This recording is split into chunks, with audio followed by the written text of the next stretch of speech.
tí generation tó ń hèlì yín lónìí, tí generation tó ń ṣe ṣàdánkátà yín lónìí, tí gbogbo àwọn tó ń ṣe mommy our mommy, she will not talk, I trust my mommy, I ṣe kìnnìkan tí gbogbo wọn ò ní sí mọ́. Ṣùgbọ́n generation Ayọ̀míkún máa wá wà. Internet àwa máa gbé gbogbo rádaràjà játijàti táwọn èèyàn ń sọ. Kí ṣe kó tó dáa mà? Ilé èèyàn lèyàn ti ń jẹ èkúté onídodo. Ilé èèyàn lèyàn ti ń jẹ èkúté onídodo. You are not going to be the first person to dá ọmọ tọ́ láyé, and you are not going to be the last person. Àìmọye àwọn tó obìnrin tó ń dá ọmọ tọ́. We give kudos to you that you stood by your daughter. Ṣùgbọ́n àsìkò wá tó, ó yẹ kí ẹ fi àyè ìjà sílẹ̀.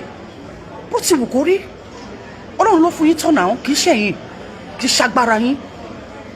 Wípé ẹ tọ́ ọmọ yẹn, ó yàn ó yanjú. Agbára yín kọ́ náà, it's not by your power, it's not by your might, it's not because you are this, you are that. Àánú Ọlọ́run lè rí gbà. Àmúyẹ àwọn tó famous jù yín lọ, tí wọ́n rọ́mọ tọ́, tí wọ́n yanjú. So why can't you fi gbogbo ẹ̀ sílẹ̀ fún Ọlọ́run?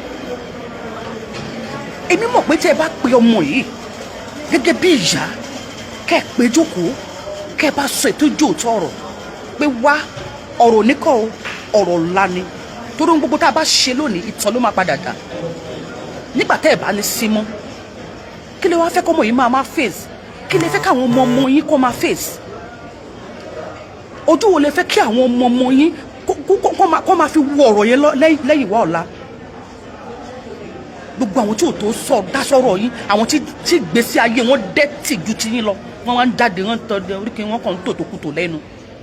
They may be siding you today, Sister Tope. Don't be carried away with praises of men. Don't be carried away. I'm not here to condemn you. I'm not here to castigate you. I'm not here. Who am I? You are a sister to me. Bẹ́ẹ̀ bá máa jù mí lọ bí oṣù mélòó kan lọ́wọ́ mi ni, tàbí ó pọ̀ jù náà wọn ò rí wẹ̀rí bóyá ọdún kan. So you are my sister. I'm not here to blame you. Obìnrin dẹ̀ ni mí. Mo ní láti support yín. But lórí eléyìí tó ṣẹlẹ̀, ojú tèmi fi wò ó, kò dá òkú jẹ́ káàtó mà. Mo dẹ̀ fẹ́ kẹ́ bẹ Ọlọ́run, kẹ́ bẹ Ọlọ́run k'Ọlọ́run fún yín ní oore ọ̀fẹ́ láti ṣe àtúnṣe àárín yẹn. Torí òní kọ́ torí ọ̀la. If you love your daughter, tó bá ṣe pé nítòótọ́ ẹ fẹ́ràn Ayọ̀míkún, ó yẹ kẹ́ fẹ́ràn ọjọ́ ọ̀la ẹ̀. Kẹ́ fẹ́ràn Ayọ̀míkún, kẹ́ tún fẹ́ràn ẹ̀ títí di ọjọ́ ọ̀la, títí di ìgbà tí ẹ má dàgbà tẹ́ ẹ dògbó tẹ́ ẹ fi òun nìkan sílẹ̀ láyé. Kí ìfẹ́ yẹn kó continue. Ẹ má fò níyì popularity wa lónìí, gbogbo bá a ṣe tó lónìí, gbogbo bá a ṣe jẹ́, gbogbo ọ̀rọ̀ tá a ní, ayé ń wárí fún wa, ọ̀run wárí fún wa, gbogbo ẹ̀ máa dópin o. Ó máa dópin o.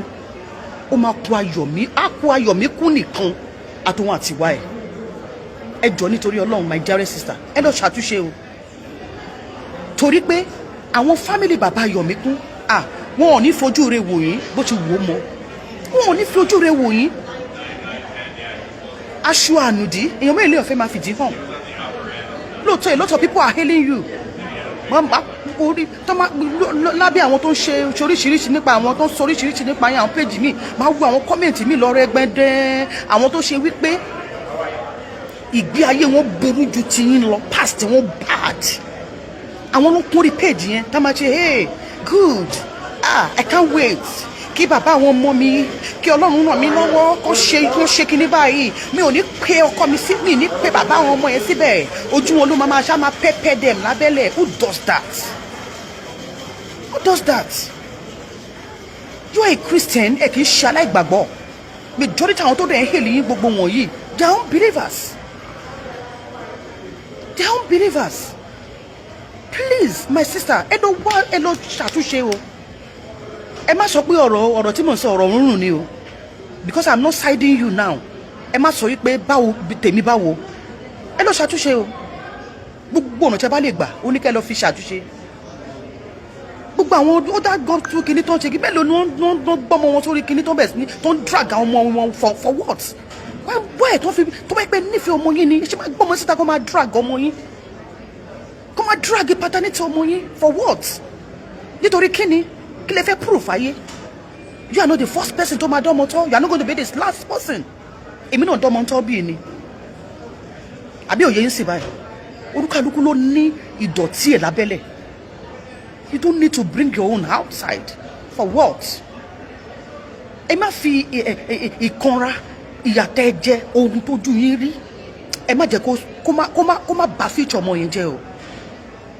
mo fi títóbi Ọlọ́run mo fi bẹ̀ yín, tọ́dẹ bá rò ṣẹ́ ròyà ni, kódà kò ní fún ẹnikẹ́ni nínú ẹran tó pa nínú igbó, ṣùgbọ́n ọdọ kì í rò ó. ẹ má rò àtọ̀. ṣé kò yẹ yín sí báyìí?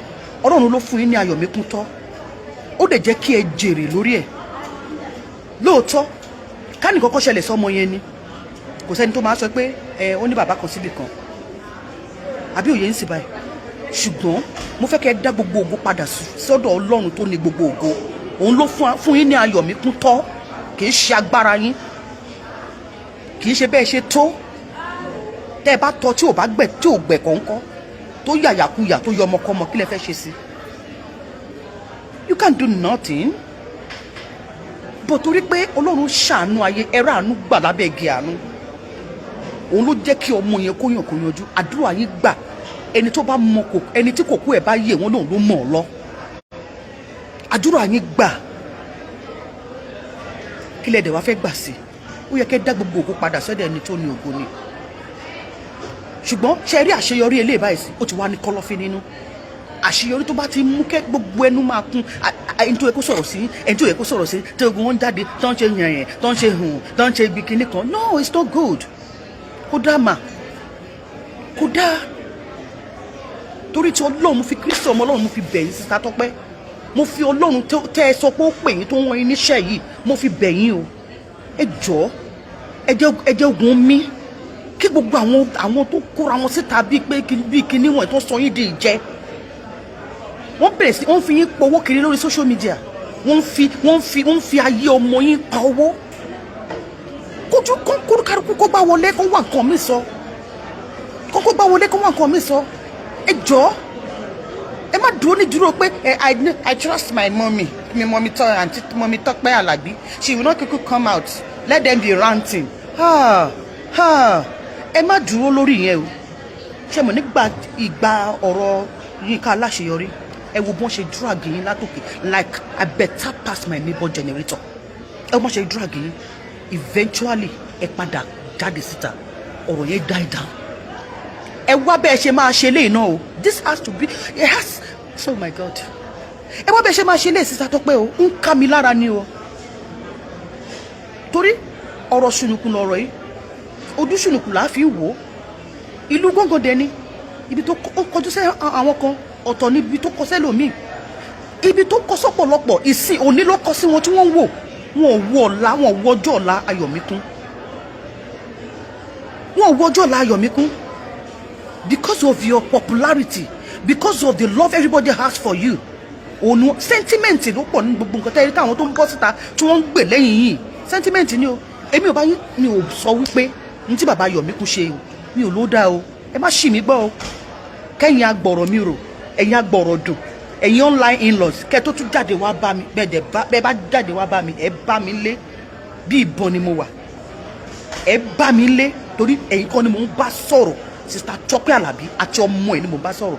so ẹnikẹ́ni nínú ẹ̀yin online in-law yìí tẹ́ bá jáde sí mi, tí bá mi sọ gọ́tà dọ̀tí, ẹ gbọ́ gbà lẹ́yìn ọrùn yín. ẹ máa gbà lẹ́yìn gbogbo ẹ̀yin olùtọ́kù tó máa rí màá tọ́pù gbogbo wọ̀nyí. tẹ́ ń fàyè ọmọ ọlọ́mọ tẹ́ fi ń pawó lórí social media. if you come for me, read my lips. tí ayé ìgbésí ayé ò bá ní bàjẹ́ sí mi lọ́wọ́, kò jẹ́ ká máa wò.